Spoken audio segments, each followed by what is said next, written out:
अस्सलाम वालेकुम दोस्तों, क्या आपने कभी सोचा है कि किसी एक इंसान की मौत पूरी दुनिया का नक्शा बदल सकती है?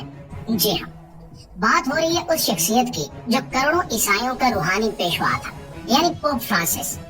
जैसे ही इनकी मौत की खबर सामने आई, पूरी दुनिया में हलचल मच गई। लेकिन सिर्फ इनकी मौत की नहीं, बल्कि इसके साथ जुड़ी एक खौफनाक पेशगोई ने सबके रोंगटे खड़े कर दिए।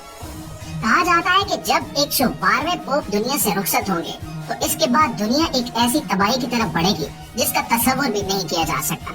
और आज वो पेशगोई पूरी हो चुकी है। रोम, यूरोप, मशरक़ वस्ता, अमेरिका और एशिया, हर तरफ बदअमनी, जंगों की तैयारी और आलमी सतह पर एक नए दौर का आगाज हो रहा है। सवाल ये नहीं है कि पोप फ्रांसिस क्यों फौत हुए, बल्कि सवाल ये है कि अब क्या होने वाला है। आज की वीडियो में हम इसी अहम सवाल पर बात करेंगे।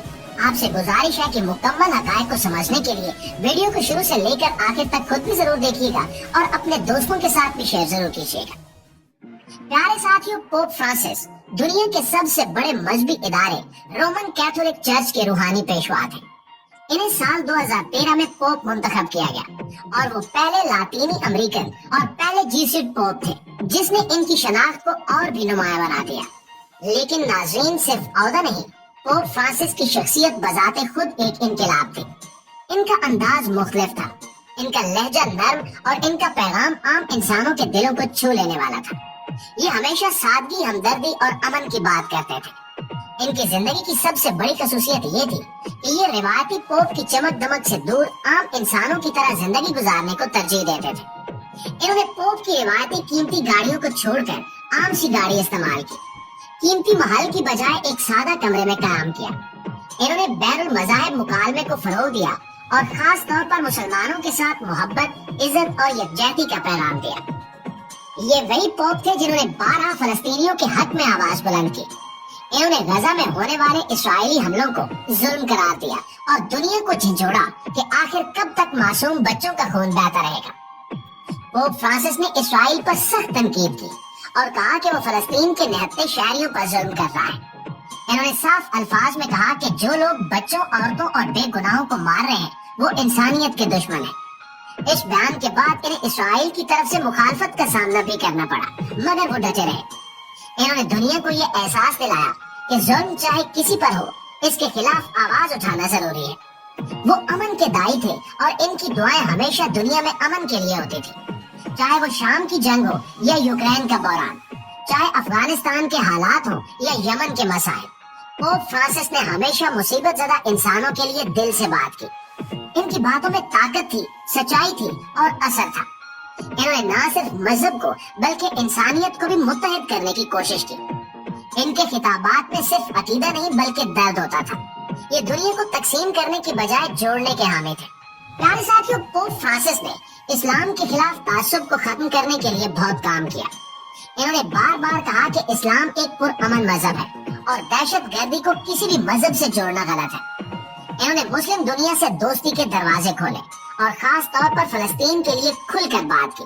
लिहाजा इनकी वफात पर दुनिया भर में सोग का समा था। अमेरिका, यूरोप, एशिया, अफ्रीका और लातीनी अमेरिका के चर्चेज में खसूसी दुआया तकरीबात हुई।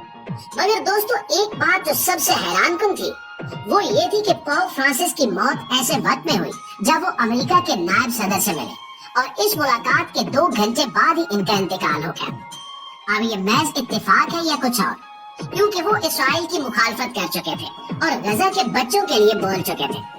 कुछ लोगों का मानना है कि इनकी मौत एक फितरी सानिया नहीं है, बल्कि शायद इसके पीछे कोई बहुत बड़ी साजिश हो। लेकिन इस वक्त दुनिया को एक सवाल ने घेर लिया है कि अब इनके बाद क्या होगा, क्योंकि इन्होंने एक ताकतवर सच्चाई की नुमाइंदगी की थी। प्यारे दोस्तों, अब आते हैं उस खौफनाक और हैरानकुन पेशगोई की तरफ जिसने पोप फ्रांसिस की मौत को एक आम सानिया नहीं बल्कि एक आलमगीर अलर्ट में तब्दील कर दिया है। ये पेशगोई आज से कोई 200-300 साल पुरानी है, बल्कि 12वीं सदी यानी तकरीबन 900 साल पुरानी है।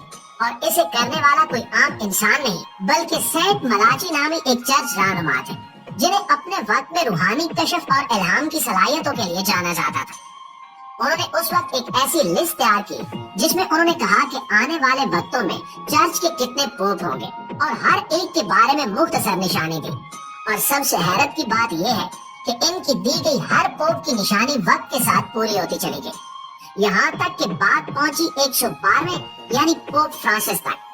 اس پیشگوئی میں لکھا گیا کہ رومن کیتھولک چرچ پر آخری ظلم و ستم کے دور میں ایک شخص پیٹر دی رومن کے نام سے تخت پر بیٹھے گا، جو اپنے پیروکاروں یعنی چرچ کے ماننے والوں کو بہت سی مصیبتوں کے دوران رہنمائی فراہم کرے گا، اور جب یہ سب آزمائشیں ختم ہو جائیں گی تب 7 پہاڑیوں والے شہر یعنی روم کو تباہ کر دیا جائے گا، اور ایک سخت گیر منصف یعنی اللہ تعالیٰ یا قیامت کا منصف انسانوں کا حساب کرے گا۔ بس یہی اختتام ہوگا۔ پیارے دوستو، یہ پیشگوئی صاف کہہ رہی ہے کہ آخری پوپ کے جانے کے بعد روم تباہ ہو جائے گا اور دنیا انصاف کی اس عدالت یعنی قیامت کے دن کی طرف بڑھ جائے گی۔ پوپ فرانسس کی وفات کے بعد دنیا میں جو حالات بنتے جا رہے ہیں وہ بالکل اسی سمت اشارہ کر رہے ہیں۔ مشرق وسطیٰ میں جنگ، یورپ میں سیاسی خلفشار، امریکہ اور چین کے درمیان دشمنی، اسرائیل اور فلسطین کے درمیان خون ریزی، یہ سب کچھ ایک ایسی لڑی کی کڑیاں ہیں جو اسی پیشگوئی کی طرف لے جا رہی ہیں۔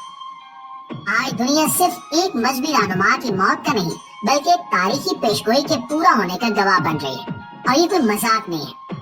پوری دنیا کے میڈیا، یوٹیوب چینلز، اخبارات اور سوشل میڈیا پر یہ سوال اٹھایا جا رہا ہے کہ کیا یہ وہی پوپ تھا، اور کیا اب وہ تباہی شروع ہو چکی ہے جس کی پیشگوئی کی گئی تھی؟ سادہ لفظوں میں اگر بات کی جائے تو کہا جا سکتا ہے کہ اگر یہ پیشگوئی درست تھی تو ہم ایک ایسی دنیا میں داخل ہو چکے ہیں جہاں امن، استحکام اور سکون صرف ماضی کی یاد بن جائے گا۔ یہ پیشگوئی ہمیں نہ صرف ایک مذہبی منظرنامہ دکھاتی ہے بلکہ یہ دنیاوی سیاست، معیشت اور معاشرت کے زوال کی نشاندہی بھی کرتی ہے۔ پوپ فرانسس کی موت کے بعد فوراً یورپ میں کرنسی کے مسائل، سٹاک مارکیٹ کا ہلنا، اسرائیل کا کھل کر اعلان کرنا کہ وہ اسرائیل پر حملہ کرے گا، امریکہ کا کہنا کہ ہم جنگ نہیں چاہتے مگر اسرائیل کو نہیں روک سکتے، یہ سب وہ علامات ہیں جو اس پیشگوئی کی صداقت کو تقویت دیتی ہیں۔ پیارے ساتھیوں، اگر ہم اسلامی نقطہ نظر سے دیکھیں تو کئی احادیث ہمیں ایسی علامتوں کی طرف اشارہ دیتی ہیں۔ فتنوں کا دور، جنگیں، خون ریزی اور دنیا کے اختتام کی طرف بڑھتے ہوئے قدم، یہ سب کچھ آج ہماری آنکھوں کے سامنے ہو رہا ہے، اور یہ سب کچھ اس وقت شروع ہو رہا ہے جب پوپ فرانسس دنیا سے رخصت ہو چکے ہیں۔ اب سوال یہ ہے کہ کیا واقعی وہ آخری پوپ تھے یا اس کے بعد کوئی اور پوپ بھی آئے گا؟ کچھ لوگ کہتے ہیں کہ شاید تکنیکی طور پر کوئی اور پوپ نامزد ہو جائے، مگر روحانی طور پر دنیا اب ایک نئے سینیریو میں داخل ہو چکی ہے، اور یہ صرف عیسائیوں کا عقیدہ نہیں بلکہ مسلمانوں، یہودیوں، ہندوؤں اور دیگر مذاہب میں بھی آخری زمانے کا تصور موجود ہے، اور سب اس بات پر متفق نظر آتے ہیں کہ دنیا پہلے جیسی نہیں رہے گی۔ سینٹ ملاچی کی پیشگوئی کے مطابق پوپ فرانسس کے بعد دنیا کا رخ تباہی کی طرف مڑ جائے گا، اور حالات اس قدر خراب ہو جائیں گے کہ انسان خود اپنے اعمال پر نادم ہوگا۔